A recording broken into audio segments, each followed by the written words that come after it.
Hi friends, welcome back to mini vlog. Tuesday lunch தான் நம்ம பார்க்க போகிறோம். பருப்பு சாதம், அதில் வெங்காயம், தக்காளி, உருளைக்கிழங்கு, முருங்கைக்காய், அப்புறம் பச்சை பட்டாணி ஆட் பண்ணியிருக்கேன். நீங்கள் பச்சை பட்டாணிக்கு பதிலாக சோயாபீன்ஸ் ஆட் பண்ணலாம், அப்படி இல்லைனா பட்டர் பீன்ஸ் ஆட் பண்ணலாம். ரொம்ப நல்லாயிருக்கும்.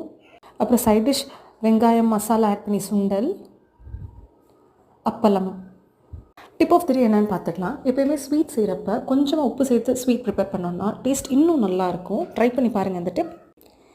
ஈவினிங் அரிசி மாவு வச்சு ஒரு ஸ்நாக் ப்ரிப்பேர் பண்ணலான்னு நினச்சிருந்தேன். 1 கப் அரிசி மாவுக்கு 2 கப் நாட்டு சக்கரை எடுத்து கொலக்கட்டை தான் ப்ரிப்பேர் பண்ணியிருந்தேன். 2 இன்க்ரீடியன்ட் தான். கொஞ்சமாக salt add, pinch of salt.